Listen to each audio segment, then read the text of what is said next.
Hello. आज की हमारी वीडियो का टॉपिक है rights and duties of bailor and bailee, निक्षेपी और निक्षेप गृहता के कर्तव्य और अधिकार। कॉन्ट्रैक्ट ऑफ बेलमेंट में जो है आपको बताया था कि क्या होता है कि एक पर्सन दूसरे पर्सन को किसी स्पेसिफिक पर्पस के लिए जो है वो उद्देश्य के लिए कोई सामान देता है, और जैसे ही वो उसका उद्देश्य पूरा हो जाता है तो वो दूसरा वाला पर्सन जो है वो सामान पहले वाले पर्सन को वापस कर देता है। तो जो जिसने सामान डिलीवर किया है, जो सामान का असली मालिक है, that is known as bailor, और जिसको वो सामान डिलीवर किया गया है that is known as bailee. Bailee को निक्षेप गृहता और बेलर को निक्षेपी कहते हैं। तो आज की वीडियो में हम इनके राइट्स एंड ड्यूटीज के बारे में पढ़ेंगे, साथ ही ये पढ़ेंगे कि जो है वो बेलमेंट की टर्मिनेशन कैसे होती है, कि कॉन्ट्रैक्ट ऑफ बेलमेंट जो है वो उसका अंत कैसे हो सकता है, उसकी समाप्ति कैसे हो सकती है। तो पहले पढ़ लेते हैं इसके राइट्स ऑफ बेलर। जो बेलर है, निक्षेपी है, उसके क्या क्या राइट्स हैं। तो पहला है enforcement of duties of the belly.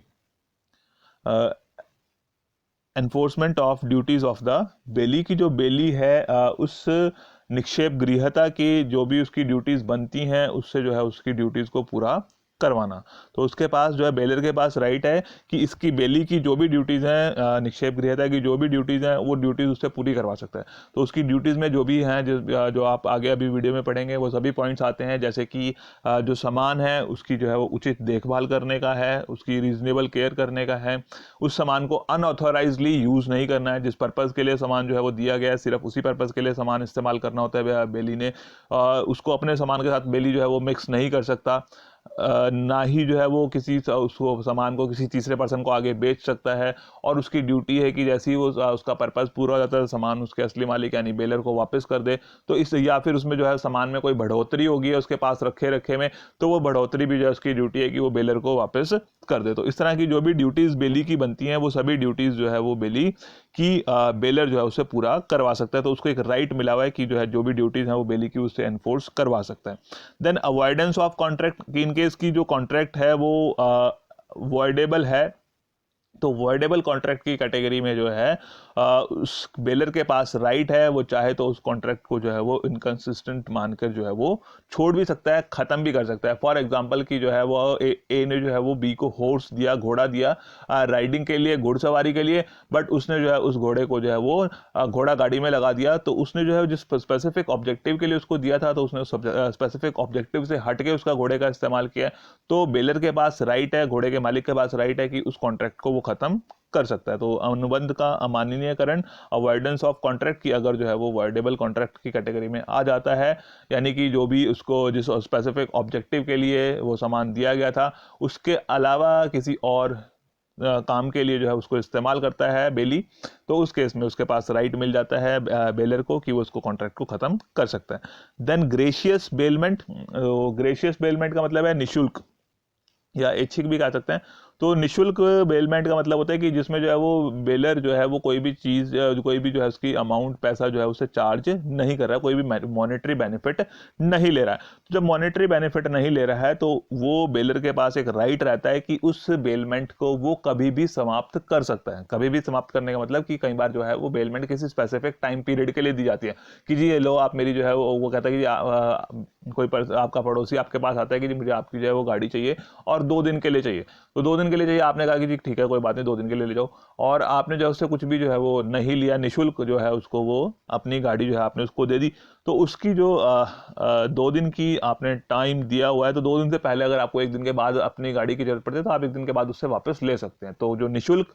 निक्षेप है या ऐच्छिक या ग्रेशियस बेलमेंट है उसको जो है आप कभी भी समाप्त कर सकते हैं। बट उसमें ये ध्यान रखने वाली बात होती है कि इन केस की अगर जो है वो बेली ने उसके ऊपर कुछ एक्स्ट्रा एक्सपेंसेस कर दिए हैं, उसका खर्चा ज़्यादा हो गया है बट उसको बेनिफिट कम हुआ है, तो उसकी भरपाई जो है वो बेलर को करनी पड़ती है। बट अदरवाइज बेलर के पास एक राइट है कि उस बेलमेंट को वो कभी भी समाप्त कर सकता है। Then right against a third person. इसमें क्या है कि बेलर को एक राइट, स्पेशल राइट मिला होता है कि इन केस की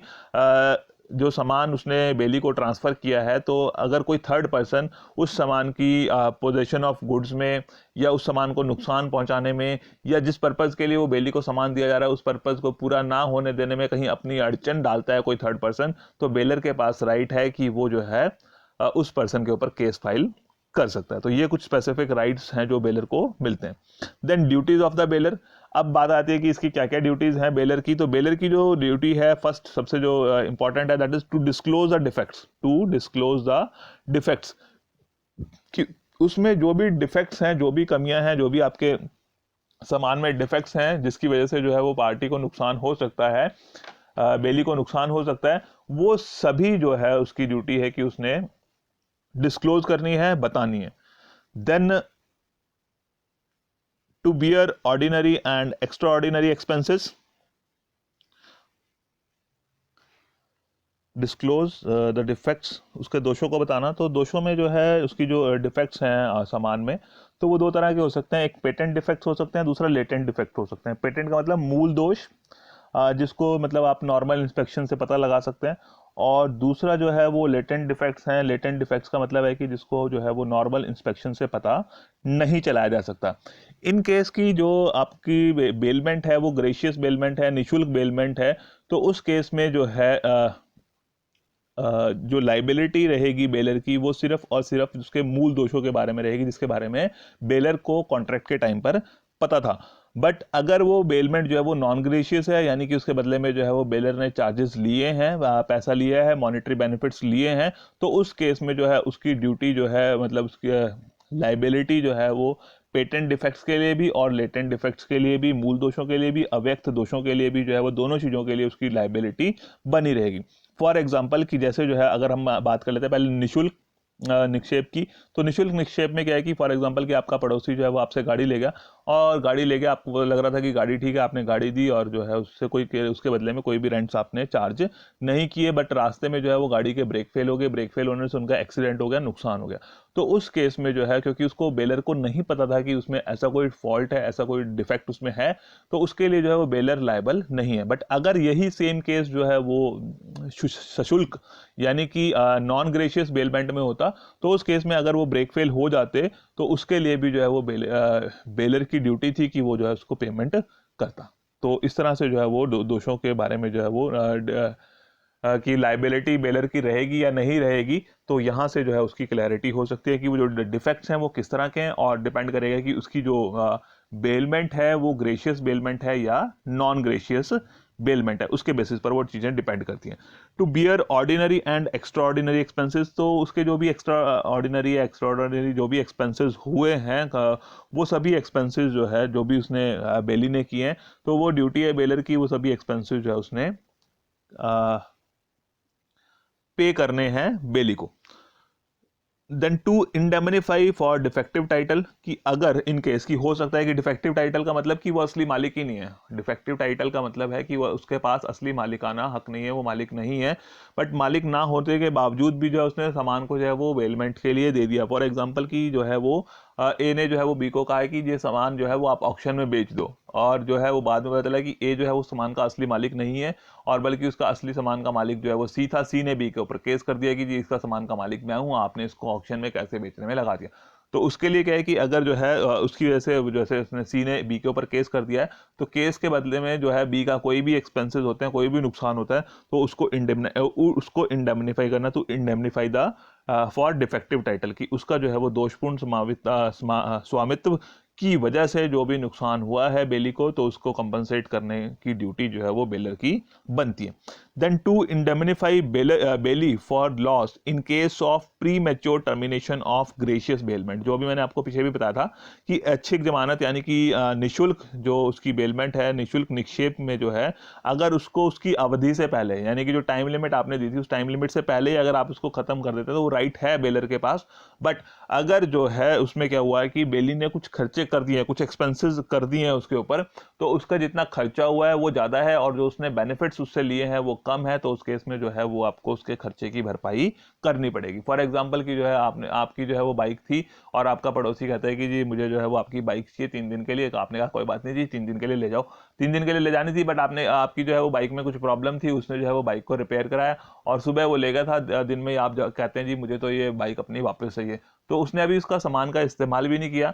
और उससे पहले ही आपने जो है वो बेलमेंट का जो कॉन्ट्रैक्ट था वो खत्म कर दिया। तो उस केस में क्या है कि जो भी उसने खर्चा उसकी रिपेयर पे किया था ताकि वो उसको यूज कर पाता, बट यूज कर नहीं पाया, तो उसका जो खर्चा हुआ है वो आपको कंपनसेट करना पड़ेगा, वो बेलर को कंपनसेट करना पड़ेगा। तो ग्रेशियस बेलमेंट अगर आप उसको समय से पहले ख़त्म कर देते हैं तो उस केस में अगर बेली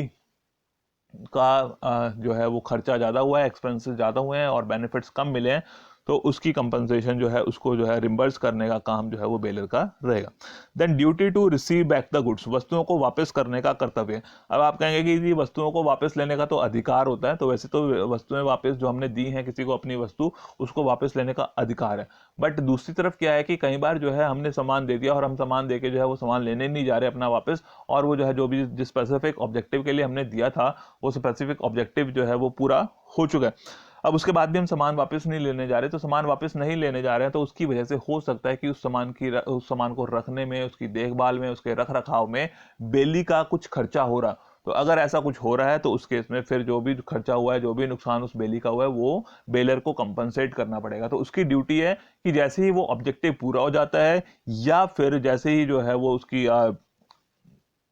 बेलमेंट की अवधि जो है वो समाप्त हो जाती है, कॉन्ट्रैक्ट ऑफ बेलमेंट जो है वो उसका टाइम लिमिट खत्म हो जाती है, तो उसकी ड्यूटी बनती है कि उस सामान को वो साथ ही वापस ले ले। तो ये थी कुछ ड्यूटीज ऑफ बेलर। उसके बाद हम कर लेते हैं ड्यूटीज ऑफ बेली। बेली की क्या क्या ड्यूटीज हैं, बेली को क्या क्या करना है, बेली के क्या क्या कर्तव्य हैं। तो पहला है duty to take reasonable care of goods, to take reasonable care of goods. तो उसकी सबसे पहली ड्यूटी है कि उसने जो है वो सामान की उचित देखभाल करनी है। उचित देखभाल यानी कि जो भी जिस तरह से वो अपने सामान की देखभाल करता, उसी तरह से अपनी नॉर्मल इंटेलिजेंस का, नॉर्मल अपने माइंड का,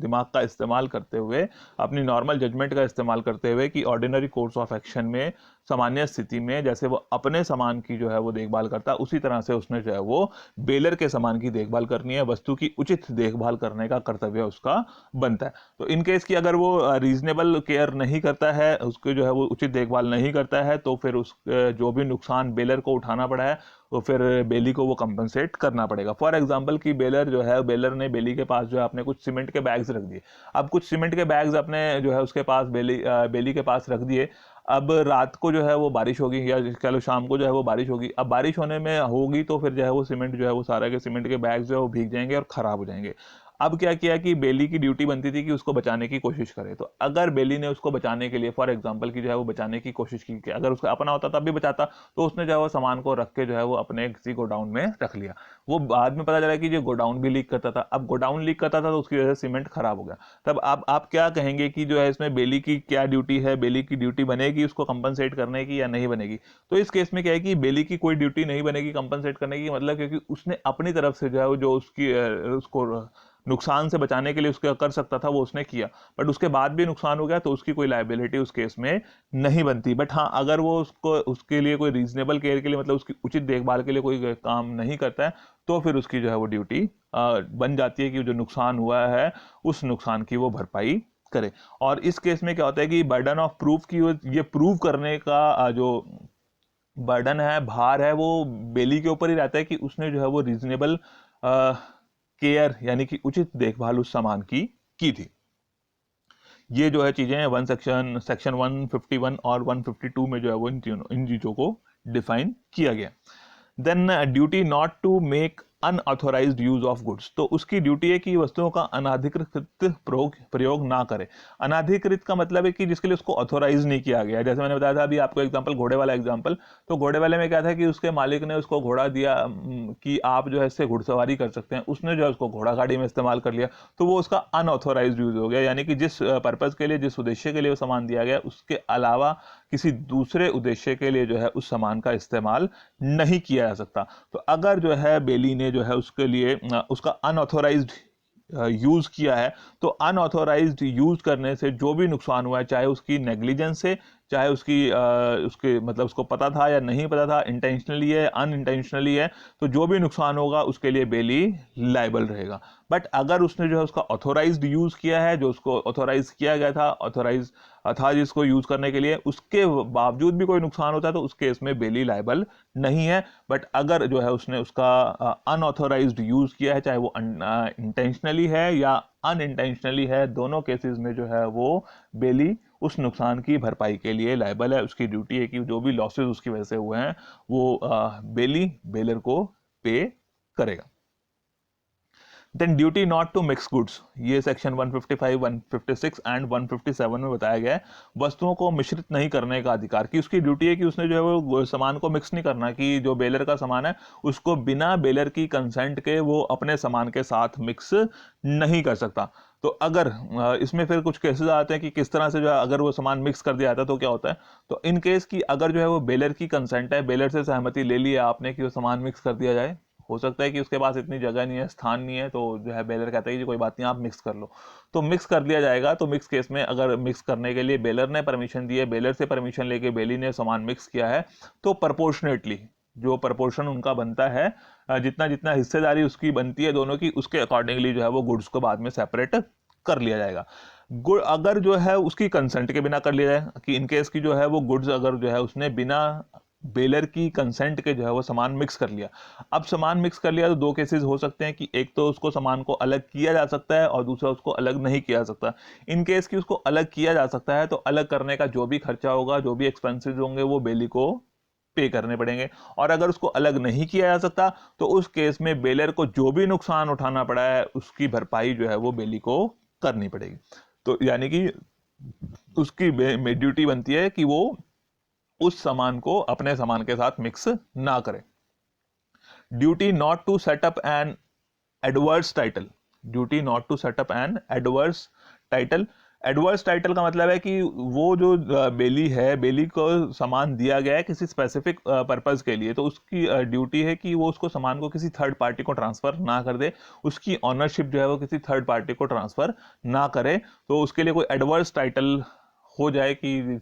किसी और को मालिकाना हक चला जाए, इस तरह का काम उसको, इस तरह की चीज उसको नहीं करनी है। विपरीत अधिकार को स्थापित करने ना करने का कर्तव्य है। तो उसकी ड्यूटी है कि जैसा उसका सामान है, जो उसका मालिक है उसी को मालिक बना रहे। तो ऐसा नहीं कि उसको सामान को बेच के किसी दूसरे पर्सन को वो दे सकता है, तो वो एडवर्स टाइटल नहीं एस्टेब्लिश कर सकता। Then duty to return back the goods. अब बात आती है कि जैसे उसका पर्पस पूरा हो गया है, जो भी उसकी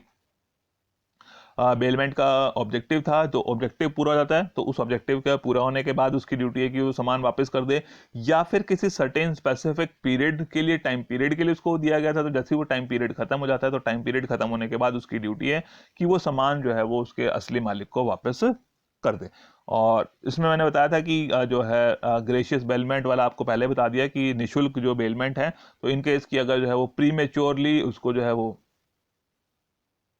बेलर खत्म कर देता है, तो बेली के पास राइट होता है कि अगर उसका कोई नुकसान हुआ तो उसकी नुकसान की भरपाई बेलर से ले सकता है। Then duty to return any accretion और इंक्रीज टू द गुड्स, वस्तुओं की किसी समृद्धि के लिए या वृद्धि के लिए, तो उसके लिए क्या है कि उसकी ड्यूटी बनती है कि वो जो भी उसमें वस्तुओं में कोई भी समृद्धि या वृद्धि हुई है वो वापस करें। यहाँ पे पॉइंट थोड़ा सा आधा रह गया, वस्तुओं की किसी भी वृद्धि या समृद्धि को उसकी ड्यूटी है कि वो वापस करे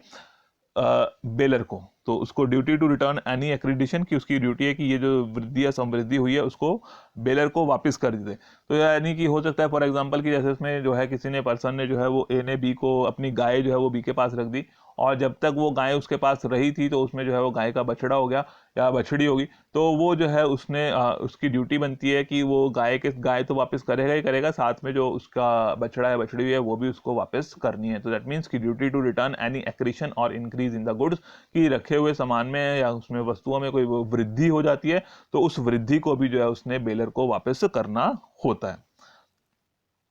इसके बाद कर लेते हैं राइट्स ऑफ बेली, निक्षेप गृहता के। अब इसके क्या क्या राइट्स हैं, इसको क्या क्या राइट्स मिले हुए हैं। तो इसके जो राइट्स हैं, दैट पहला राइट है enforcement of duties of bailor, enforcement of duties of bailor, निक्षेपी के कर्तव्यों को लागू करना। तो जो निक्षेपी है यानी कि जो बेलर है उसकी जो भी ड्यूटीज है वो उससे पूरी करवाने का इसको राइट मिला हुआ है। जैसे आपको पता है कि जब भी कोई भी कॉन्ट्रैक्ट होता है तो कॉन्ट्रैक्ट में अगर कोई पार्टी अपने प्रॉमिस को पूरा नहीं करी होती तो दूसरी पार्टी उसको एनफोर्स करा सकती है। तो उसी तरह से जो है वो बेली के पास राइट है कि बेलर की जो भी ड्यूटी है वो उससे पूरा करवा सकता है। यानी कि उसकी जैसे जो ड्यूटीज अभी आपको मैंने बताई थी कि डिफेक्ट्स को डिस्क्लोज करने की, जो भी ऑर्डिनरी एक्स्ट्राऑर्डिनरी एक्सपेंसेस हैं उसको बियर करने की, या डिफेक्टिव टाइटल था उसका असली मालिक नहीं था बट उसकी वजह से बेली को कोई नुकसान हुआ है तो उसके लिए भरपाई करने का, तो या फिर जो है वो जो सामान उसका है उसको वापस ले जाए, इस तरह की जो भी ड्यूटीज उसकी बेलर की बनती है वो ड्यूटीज जो है इससे पूरी करवा सकता है। राइट, जो भी ड्यूटीज बेलर की बनती है बेली उससे पूरा करवा सकता है। Right to apply to court to stop delivery, कि इन केस की जो मालिक है उसके अलावा कोई और पर्सन जो है वो मालिकाना हक दिखाने लगता है उस सामान के ऊपर, केस कि बेलर के अलावा कोई और पर्सन जो उसका मालिक नहीं है बट उसके ऊपर मालिकाना हक जताने लगता है, तो क्या है कि बेली के पास राइट है कि उसको जो है वो स्टॉप डिलीवरी की कोर्ट में जो है वो केस फाइल कर सकता है और स्टॉप डिलीवरी के लिए जो है वो अप्लाई कर सकता है कि जब तक उनका टाइटल ऑफ गुड्स की उसका मालिकाना हक डिसाइड नहीं हो जाता तब तक वो सामान की वापसी नहीं करेगा, तो वो उसके पास राइट रहता है। Then right to sue a third party, जो भी मैंने आपको बताया था राइट ऑफ बेलर के केस में, कि इन केस की कोई थर्ड पर्सन, कोई थर्ड पार्टी जो है वो बेली को सामान को यूज करने में, उसकी पोजेशन लेने में कहीं ना कहीं किसी तरीके से रुकावट डालती है, डाल रहा है तो क्या है, या डाल रहा है डाल रही है, तो बेली के पास राइट है कि वो उस थर्ड पर्सन के ऊपर जो है वो केस फाइल कर सकता है। ये वाला राइट बेलर और बेली दोनों को मिला हुआ है कि दोनों ही जो है वो थर्ड पार्टी के ऊपर केस फाइल कर सकती हैं इन केस कि अगर उन्हें जो है वो कोई थर्ड पार्टी जो है वो सामान की पोजेशन में, डिलीवरी में, उसको यूज करने में जो है वो कहीं कोई रुकावट डाल रहा है, वो भी अनऑथोराइज्ड तरीके से। Then fourth is delivery of goods to one of the several joint bearers of the goods। तो अगर जो है हो सकता है कि जो बेलर्स हैं वो कई हैं, मल्टीपल बेलर्स हैं, जॉइंट ऑनर्स हैं, तो जॉइंट ऑनर्स ने जो है वो सामान को बेलमेंट के लिए जो है वो किसी दूसरे पर्सन को दिया हुआ है, तो बेली के पास राइट है कि उन सेवरल जो बेलर्स हैं, यानी कि फॉर एग्जांपल कि ए बी सी ने मिलकर जो है वो कोई सामान जो है वो डी के पास गिरवी डी को दे दिया है स्पेसिफिक ऑब्जेक्टिव को पूरा करने के लिए, तो अब सी जो है वो स्पेसिफिक ऑब्जेक्टिव पूरा होने के बाद चाहे ए को सामान वापस कर दे, चाहे बी को, चाहे सी को, तो उसको पास राइट है बेली के पास कि वो सेवरल जॉइंट ऑनर्स में से किसी भी एक को जो है वो सामान वापस कर सकता है। बट इसमें क्या है कि कोई स्पेसिफिकली कोई ऐसा कॉन्ट्रैक्ट नहीं होना चाहिए कि जिसमें ये कहा गया हो कि वो किसी एक को नहीं कर सकता, सबको करना है। तो अगर ऐसा कोई स्पेसिफिक कॉन्ट्रैक्ट नहीं है तो उसके पास राइट है कि वो किसी भी एक को सामान वापस कर सकता है। Then indemnify for the loss due to defective title, कि अगर जो है वो डिफेक्टिव टाइटल की वजह से बेली को कोई नुकसान उठाना पड़ा है तो उसकी कंपनसेशन जो है वो बेलर से ले सकता है। जो मैंने अभी बताया था ना कि अगर मान लो मैं जो है ए सामान का मालिक नहीं है बट बी को कहता है कि जी आप इसको सामान को ऑक्शन में बेच दो, तो उसने बी को सामान दिया ऑक्शन में बेचने के लिए, बी ने सामान जो है वो ऑक्शन में बेचने के लिए लगा दिया, और इतने में जो है उसका असली मालिक सी बी के ऊपर केस फाइल कर देता है कि जी इसका सामान का तो असली मालिक मैं हूँ, आपने कैसे इसे ऑक्शन में लगा दिया। तो सी ने जो केस बी के ऊपर किया है तो बी को जो भी नुकसान उसके केस की वजह से हुआ है वो उसकी कंपनसेशन जो है वो ए से ले सकता है। That is indemnify for the loss due to defective title. Then right to recover necessary expenses, कि उसके जो भी नेसेसरी एक्सपेंसेस हुए हैं, जो आवश्यक खर्चे हुए हैं उसकी सामान की रख रखाव में, देखभाल में, तो वो खर्चे जो है वो बेलर से क्लेम कर सकता है। फॉर एग्जांपल कि आप जो है अपने पड़ोसी के पास जो है वो आपने जो है वो 5-6 दिन, हफ्ते के लिए, 7 दिन के लिए, 10 दिन के लिए कहीं टूर पर जाना था, तो 10 दिन के लिए आपने टूर पे जाना है, तो 10 दिन के लिए आपके घर पे जो है वो एक कुत्ता आपने पाल के रखा हुआ है और उस कुत्ते को आपने जो है अपने पड़ोसी के पास जो है वो छोड़ दिया। अब वो 10 दिन के लिए जो है वो कुत्ते को खाना खिलाना पिलाना, और हो सकता है कि 10 दिन के बीच में कुत्ता अगर बीमार हो गया तो उसका डॉक्टरी इलाज भी कराना पड़ सकता है, तो उसको जो भी खर्चे हुए हैं उसको कुत्ते को रखने में, देखभाल करने में, तो वो सभी खर्चे जो है वो आपसे क्लेम कर सकता है। तो right to recover necessary expenses, की उस कुत्ते को रखने में, उसकी देखभाल करने में, उसके खाने पिलाने में जो भी खर्चा हुआ है वो बेली जो है रिकवर कर सकते हो। यहाँ पे मैंने एग्जांपल दिया, तो इसी तरह से उसको और भी कोई सामान हो सकता है कि उसकी सामान की रख रखाव देखभाल के लिए अगर उसको कोई खर्चा करना पड़ रहा है तो वो बेलर से रिकवर कर सकता है। Then right to lien, right to lien क्या होता है, ग्रहण अधिकार का अधिकार, कि इसमें क्या होता है कि जो क्रेडिटर है उसके पास एक राइट रहता है कि जब तक उसके जो खर्चे हैं या जब तक उसका जो है डेट वापस नहीं मिल जाता है तब तक वो सामान को अपने पास रख सकता है। तो यहाँ पर भी राइट टू लियन जो है वो बेली के पास रहता है कि बेली जो है अगर उसको जब तक उसके जो भी खर्चे हैं, लॉफुल एक्सपेंसेस हैं, वो चार्जेस हैं वो नहीं मिल जाते हैं तब तक वो सामान को अपने पास रख सकते हैं। फॉर एग्जांपल कि जैसे आपने जो है वो अपना जो है वो कपड़ा स्टिच करने के लिए जो है टेलर के पास दे दिया और टेलर ने जो है वो कपड़ा सिल के तैयार कर दिया, और आप जो है अब उसकी जो स्टिचिंग के चार्जेस नहीं दे रहे हैं, तो अब आप जब स्टिचिंग के चार्जेस नहीं दे रहे हैं तो टेलर के पास राइट है कि जब तक आप उसके वो स्टिचिंग के चार्जेस नहीं देते हैं तो चाहे तो वो आपका वो पैंट वो सूट अपने पास तब तक रख सकता है। That is right to lien. तो ये जो है डिफरेंट राइट्स जो है बेली को मिले होते हैं। देन ये जो भी आपने लियन वर्ड पढ़ा है, इसको थोड़ा सा हम और डिटेल में पढ़ लेते हैं कि लियन बेसिकली होता क्या है। कई बार शॉर्ट नोट की फॉर्म में कई बार आ जाता है हमारे पास कि लियन है क्या। तो lien is the right of the, generally हम लियन की बात क्या कर रहे हैं, तो वो अभी आपको बताया था मैंने कि बेली को किस तरह से जो है वो लियन किस बेसिस पे मिला हुआ है, उसका राइट है कि वो जो भी लॉफुल एक्सपेंसेस हैं वो रिकवर कर सकता है बेलर से, और इन केस कि वो बेलर उसके लॉफुल एक्सपेंसेस पे नहीं कर रहा है तो उसका राइट ऑफ लियन एग्जिस्ट करता है। बट जनरली लियन का मतलब क्या है कि is the right of the creditor to retain possession of goods of the debtor till the debt is satisfied, कि जब तक जो है वो क्रेडिटर का जो है वो लोन वापस नहीं हो जाता, लोन चुकाया नहीं जाता, ऋण चुकाया नहीं जाएगा, तब तक जो है वो लेनदार देनदार की वस्तुओं को अपने पास रख सकता है। तो यानी कि उधार देने वाला अगर उसके पास कोई सिक्योरिटी रखी गई है तो वो सिक्योरिटी या उसका उसका कोई सामान उसके पास पड़ा है तो उसको तब तक रख सकता है जब तक कि उसका उधार वापस चुका ना दिया जाए। ये जो लियन वाली बात है ये दो तरह की हो सकती है, एक पर्टिकुलर और दूसरा जनरल। तो जनरल जो इतनी जनरल भी नहीं है, बट पर्टिकुलर लियन का मतलब कि विशेष ग्रहणाधिकार, यानी कि आपको उसी स्पेसिफिक सामान के ऊपर, स्पेसिफिक गुड्स के ऊपर ही वो राइट मिलता है, दैट इज पर्टिकुलर लियन। कि फॉर एग्जांपल कि जो है वो ए ने जो है वो बी को दिया है कोई सामान, रफ डायमंड, कि उसको जो है वो बना शार्प शूप कर दे या सफाई सफाई करके पॉलिश पुलिश करके उसको नया चमका दे, तो उसके पास जो है वो जिसको ज्वेलर को उसने दिया है तो ज्वेलर के पास सिर्फ और सिर्फ अपने चार्जेस लेने के लिए उसको रिटेन करने का जो राइट है वो सिर्फ और सिर्फ उसी डायमंड को रखने का है। यानी कि जैसे आपने जो है वो कपड़े सिलने के लिए दर्जी को दिया और दर्जी ने उसको कपड़े को सिल के तैयार कर दिया, तो दर्जी के पास राइट सिर्फ उसी कपड़े को अपने पास रखने का है जिसके पैसे आपने नहीं दिए, जिसके लॉफुल पेमेंट आपने नहीं किए। एंड जनरल लियन, साधारण लियन का अधिकार जो है ये कुछ लोगों को अवेलेबल होता है, जैसे बैंकर्स को, फैक्टर्स को, वॉर फिंगर्स को, attorney of high court and policy brokers को। तो इनको क्या है कि जनरल लियन का मतलब है कि जो भी आपके गुड्स हैं वो जनरल बैलेंस ऑफ अकाउंट जो उसको हम कहें कि जनरली किसी भी सामान को वो अपने अधिकार में रख सकते हैं, कि जरूरी नहीं है कि जिस सामान की बात हो रही है उसी सामान को, बट उनके पास अधिकार होता है कि वो कुछ और सामानों को भी जो है वो अपने अपने अधिकार में रख सकते हैं, कि साधारण जो उसके पास है भाई खाते में जो भी उसके पास सामान पड़ा है उस सामान को वो रख सकते हैं एज अ सिक्योरिटी। तो बैंकर्स के पास भी रहता है, बैंकर्स के पास ऑप्शन रहता है कि जो भी आपने एज अ सिक्योरिटी उनके पास रखा हुआ है उसको जनरल बैलेंस की फॉर्म में अपने पास सिक्योरिटी के फॉर्म में वो रख सकते हैं। फैक्टर्स होते हैं जो कि जो प्रिंसिपल जो सेलिंग ऑफ गुड्स का जो सामान उधार में बेचता है तो उसके सामान को जो है वो अपने पास रिटेन करके रख सकते हैं जो उधार में सामान बेचने वाला है। वॉर फिंगर्स जो है क्या होते हैं कि जो आपके सी साइड पर या रिवर साइड पर लोडिंग और अनलोडिंग करते हैं, दे आर नोन एज वाफ्स।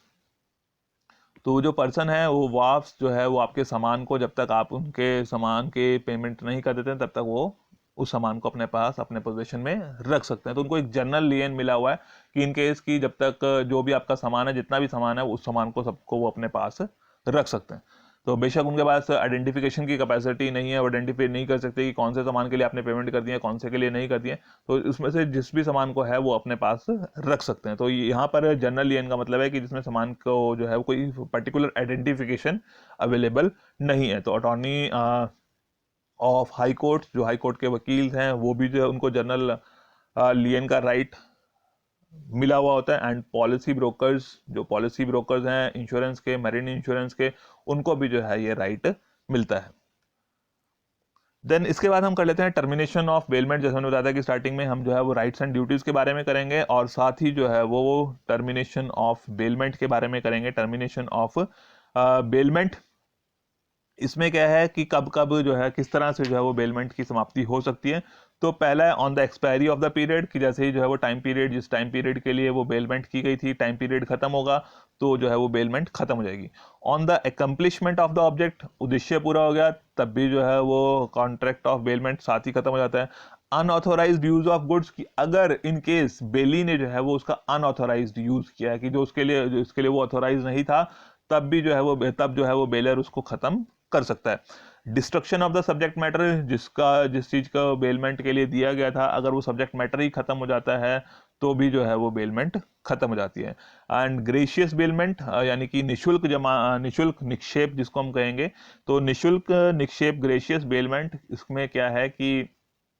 इसको कभी भी खत्म किया जा सकता है। जैसे मैंने आपको पीछे बता दिया वीडियो में कई बार कि ग्रेशियस बेलमेंट निशुल्क निक्षेप या फिर इसको ऐच्छिक जमानत जिसको हम कह रहे हैं, कि इसको जो है वो कभी भी जो है वो समाप्त किया जा सकता है। बेलर जब चाहे इसको इस तरह की बेलमेंट को खत्म कर सकता है। And the death of the baler और द बेली, कि इन केस की बेलर की या बेली की किसी की भी डेथ हो जाती है तो उस केस में भी जो है वो बेलमेंट खत्म हो जाती है। तो ये थे आपके rights and duties of bailor and bailee. Okay, thank you.